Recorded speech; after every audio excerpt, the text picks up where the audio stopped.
My daughter-in-law was the one who brought it up first, not my son. I want to be clear about that, because it matters. It was a Sunday in October, the kind of afternoon where the light comes through the kitchen window at a low angle, and everything looks a little gold, a little tired.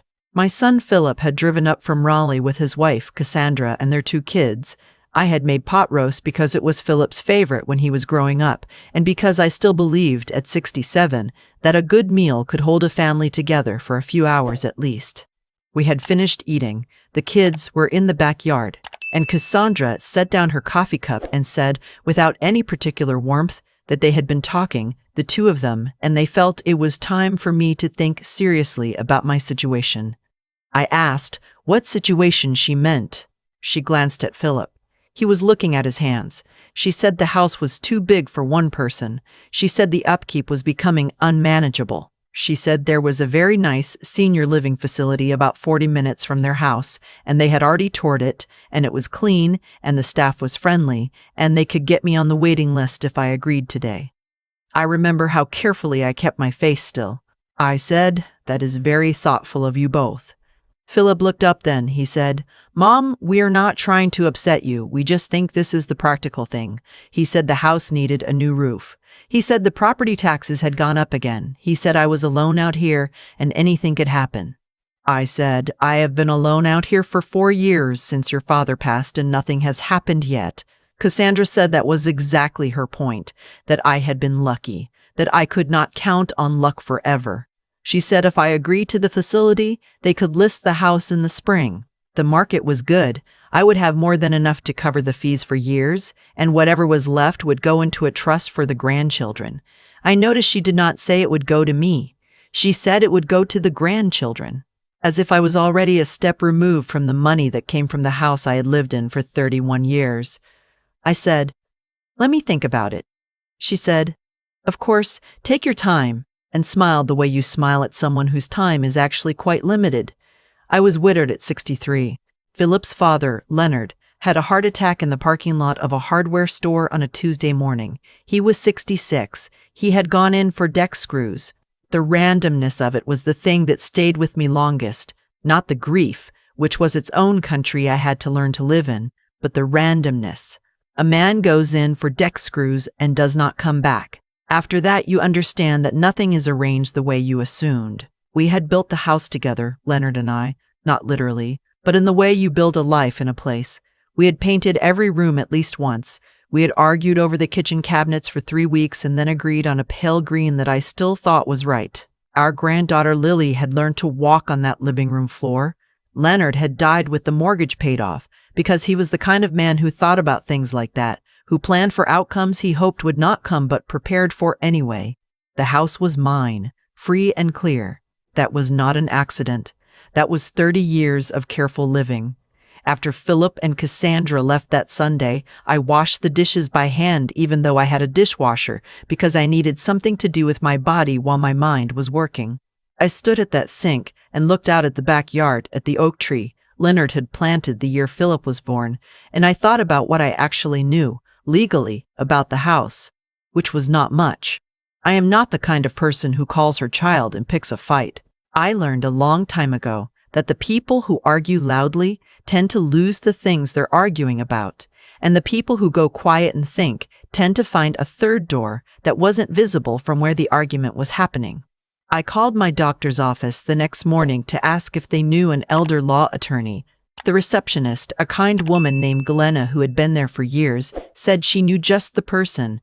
The attorney's name was Patricia Osei. She had an office downtown in a building that used to be a bank, and she had a way of listening that I had not experienced much in my life, which is to say she listened without already thinking of what to say back. I told her everything in one long sitting. The Sunday dinner. The senior facility brochures Cassandra had left on my counter as if forgetting them was a strategy. Philip's avoidance of my eyes. Patricia Osei set down her pen and said, "Let me ask you something first. Is your name on the deed?" I said yes, only my name, since Leonard passed. She said, "And is there a will?" I said there was, and that Philip was the primary beneficiary of the house. She was quiet a moment, not dramatically, just the pause of someone organizing information. Then she said, he has no legal authority to list that property while you are living, regardless of what he believes the practical situation to be. She said his talk of arrangements of senior facilities and spring listings carried no legal weight whatsoever while I was alive, competent, and the sole owner of record. I had known this somewhere, but hearing it said plainly by someone who did this work every day was different. It settled something in my chest. She said, however, knowing you have the legal right to stay is not the same as being protected going forward. She said the will, as it stood, meant that at my death, Philip would inherit and could do what he liked. She said if I wanted to make different arrangements, I had options and she could walk me through them. I said I would like to hear all of them. We talked for 2 hours that first visit. I came back twice more over the following 3 weeks. Patricia Osei was not a woman who hurried. She explained things in plain language without making me feel foolish for not already knowing them.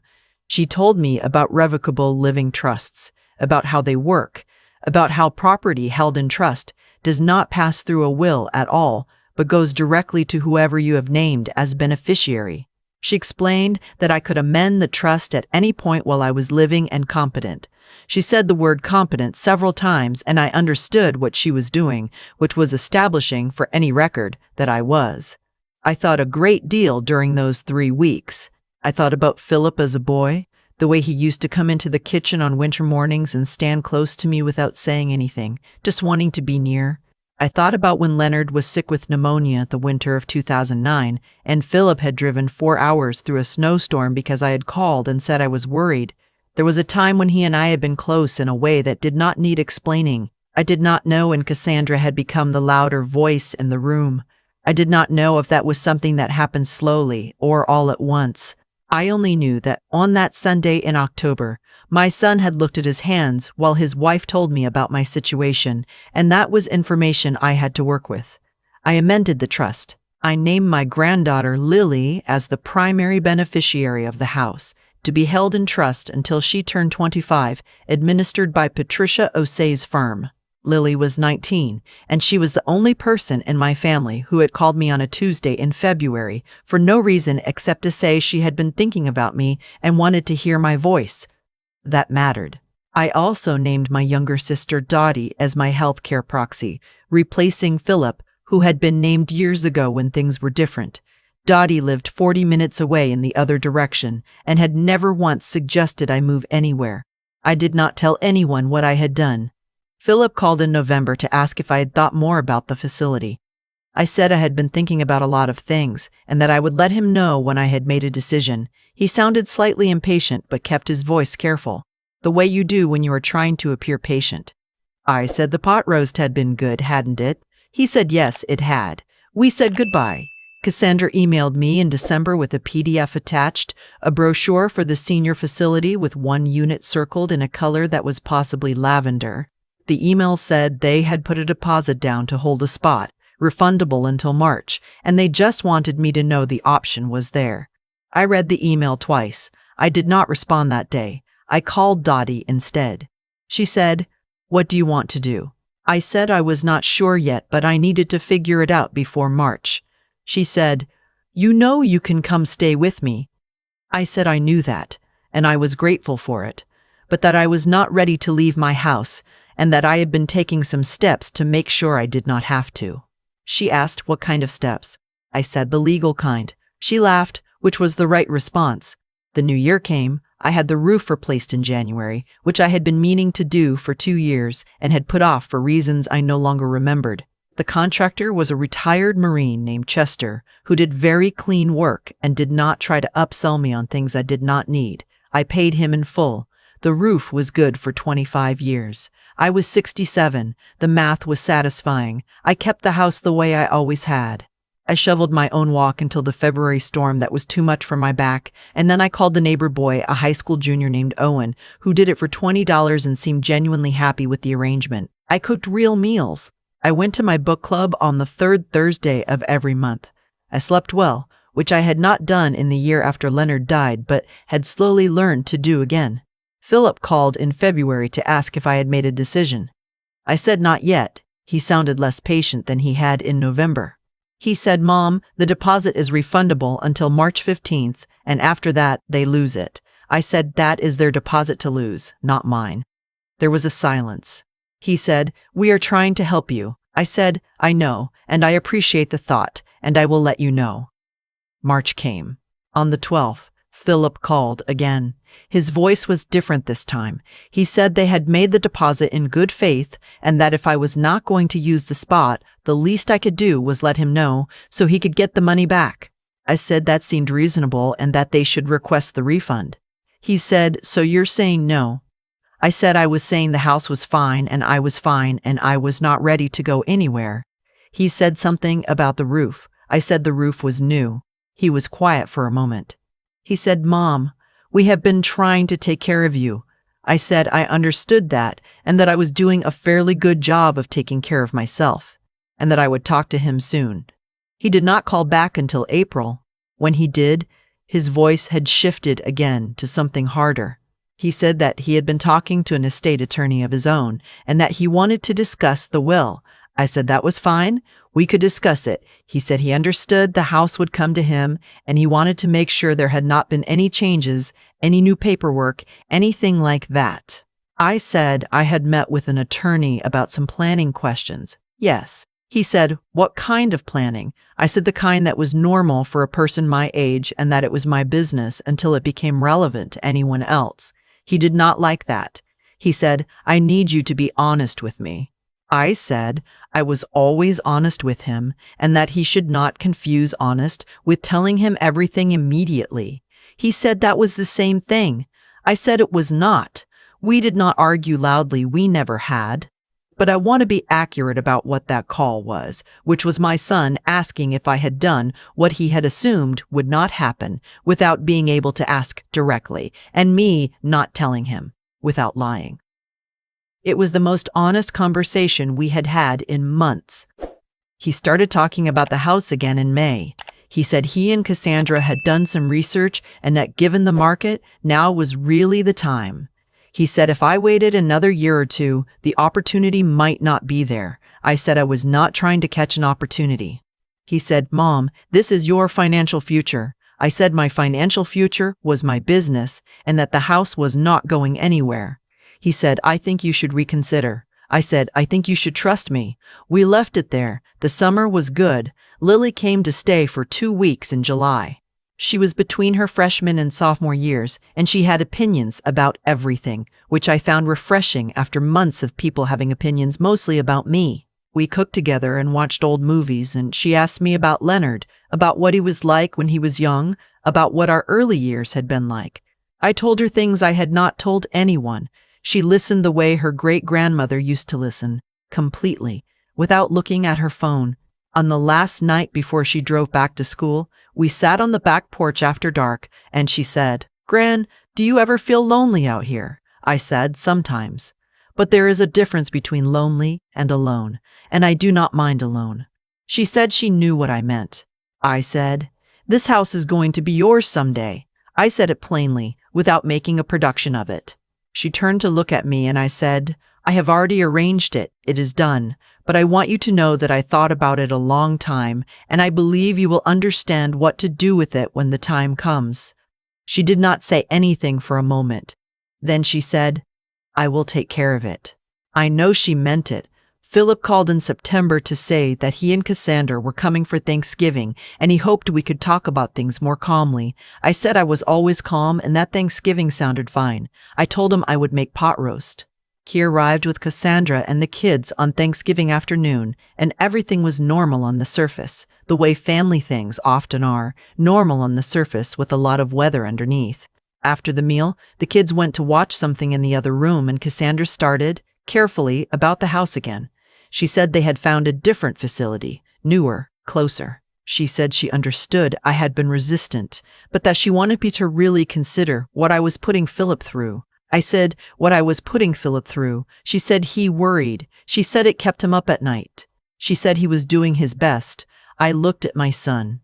I said, Philip, do you want to talk about this? He said, Mom, we just need to know you're going to be okay.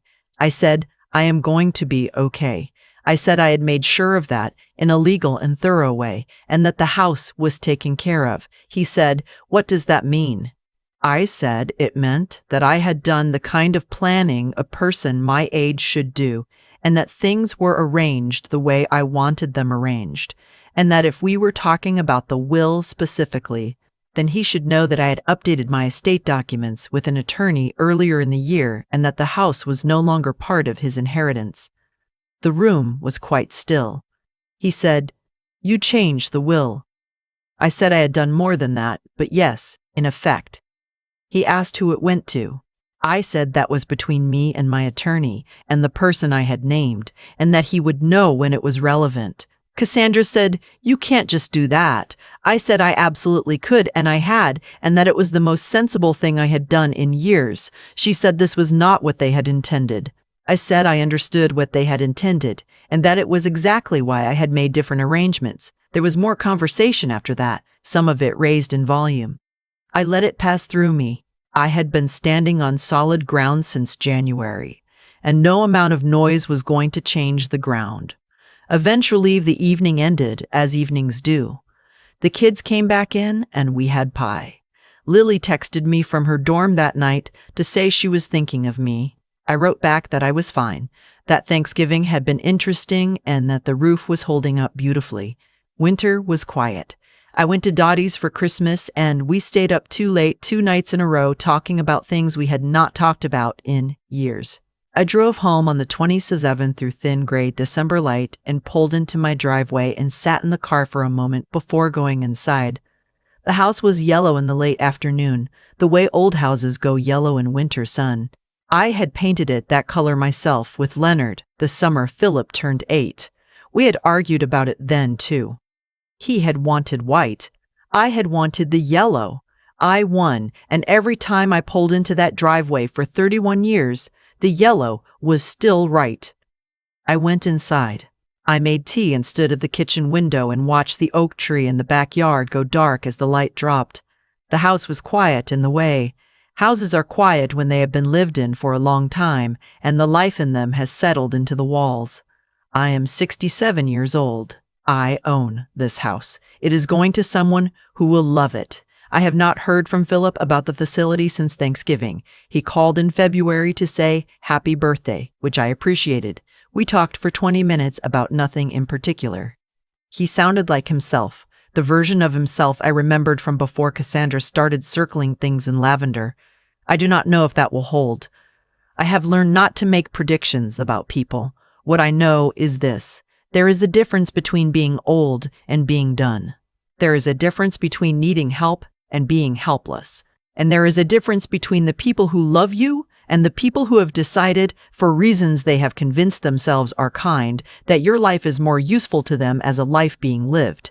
I knew which kind I was dealing with. I did what I needed to do, and the house is mine, and the yellow is still right, and I am not going anywhere. I have been thinking about what this whole thing actually was, and I keep coming back to a simple truth that I wish someone had told me when I was younger. The way a person treats you when they believe you have no options tells you exactly who they are. Cassandra did not become someone different when she sat across from me at my own kitchen table and talked about my situation. She revealed someone who had always been there. And Philip, my son, who once drove through a snowstorm because I called and said I was worried, he did not disappear either. He made a choice. And choices have weight. What you do when you think someone is powerless says more about your character than anything you could ever say out loud about love. That is the first thing I learned from all of this. The second thing is about what I will call practical wisdom, which is different from intelligence. I am not an especially educated woman. I taught myself to manage money out of necessity. I learned the basics of a will because Leonard insisted we do it right. But when the moment came, when I was sitting at my own sink washing dishes and feeling something cold settle into my stomach, I did not panic. I asked a question. I picked up the phone and asked one person if they knew someone who handled this kind of thing. That is all it took to start. One question. Practical wisdom is not knowing everything. It is knowing that you do not have to know everything alone. Patricia Osei did not make my decisions for me. She laid out what was true and what was possible, and she let me think. I came back twice. I asked the same questions in different ways until the answers felt solid in my hands. That is what you have to do with important things. You do not owe anyone a rushed decision about your own life. Not your children. Not anyone. The third thing, and this is the one I turn over the most, is about what it cost to stay quiet. I did not fight with Philip. I did not send long emails or make speeches at Thanksgiving. I did not need to. I went and did the thing, and then I lived my life. And the quiet I kept was not weakness. It was the quiet of someone who already knew what they were doing. There is an enormous difference between the quiet of someone who has given up and the quiet of someone who has already handled it. I knew which one I was, even when no one else did. When I told Lily that the house would be hers someday, and she said I will take care of it, I believed her. Not because she is perfect or because the future is certain, but because she has the quality that matters most, which is that she pays attention. She paid attention to me when no one was asking her to. That is the kind of person you can trust with something you love. What I want anyone to take from this is not that children are bad or that you should distrust your family. What I want is for you to know that your life belongs to you until you give it to someone else, and you do not have to give it to anyone. Know what you own. Know what you own. Know what your rights are. Find one person, just one, who can tell you the truth without an agenda, and then make your decision from solid ground. The yellow house is still yellow. The roof is new. The oak tree is still in the backyard. I am not going anywhere.